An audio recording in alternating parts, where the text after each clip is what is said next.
India Singapore ARV நிறுவனங்கள் international Muthu's karate and kobudo தற்காப்பு பயிற்சி பள்ளி இன்டர்நேஷனல் ஓஹி நோவா ஹயாஸ்ரியோ Shorin Ryu Kan karate association of India சார்பில் தேசிய அளவிலான கராத்தே போட்டி திருத்துறைப்பூண்டி ஏஆர்வி திருமண மண்டபத்தில் நடைபெற்றது.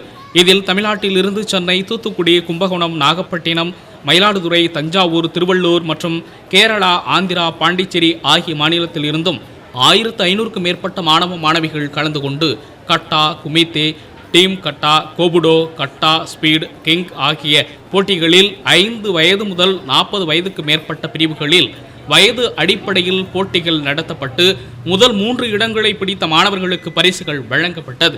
இந்திய தலைமை பயிற்சியாளர் முத்து ஸ்போர்ட்ஸ் அகாடமி நிறுவனர் முத்துக்குமரன் அவர்கள் வரவேற்புரையாற்றினார். வெங்கடேஸ்வரா மெட்ரிக் உயர்நிலைப்பள்ளி தாளாளர் பாஸ்கர் அவர்கள் தலைமை தாங்கினார். திருத்துறைப்பூண்டி தூய அந்தோனியார் மெட்ரிக் மேல்நிலைப்பள்ளி தாளாளர் வின்சென்ட் ஆரோக்கியராஜ் ஆண்களுக்கான போட்டியை துவக்கி வைத்தார். பள்ளங்கோவில் புனித ஜான் பிரீட்டோ உயர்நிலைப்பள்ளி தாளாளர் ஃபாதர் அமிர்தராஜ் பெண்களுக்கான போட்டியை துவக்கி வைத்தார். மற்றும் ARV managing director of AR Vivek Raja ஆகியோர் கலந்து கொண்டனர்.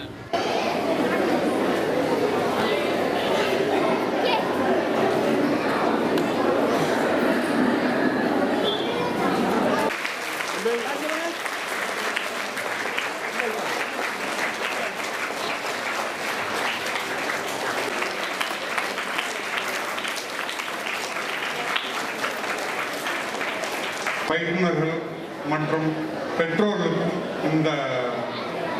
இந்த போட்டி எவ்வளவு முக்கியத்துவன்றது தெரியும். ஏன்னா ஒவ்வொரு வருஷமும் இந்த போட்டி ஒரு பள்ளி தாளாளர் அவர்களையும் இங்கே வருகை தந்து மாணவர்களை பயிற்றுவிக்கும் பயிற்றுனர்கள் அனைவரும் பயிற்சியும் முயற்சியும் இருந்தால் மட்டுமே மாணவர்கள் வெற்றி பெற முடியும். ஆகவே இங்கே வந்திருக்கும் மாணவர்களுக்கு உங்களை பார்த்தாலே எப்போதுமே சந்தோஷமா இருக்கும். நீங்க வந்துட்டீங்க அப்படிங்கிறது ஒரு சந்தோஷமான விஷயம். என்னைக்கா இருந்தாலுமே நான் அதை கராத்தேங்கிறது நான் கண்டினியூ பண்ணலை அப்படின்னாலும் எல்லோருக்கும் சார் வற்புறுத்தி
செய்திகளை உடனுக்குடன் தெரிந்து கொள்ள உங்கள் அரசு நியூஸ் சேனலை பாருங்க. சேனலை சப்ஸ்கிரைப் பண்ணுங்க.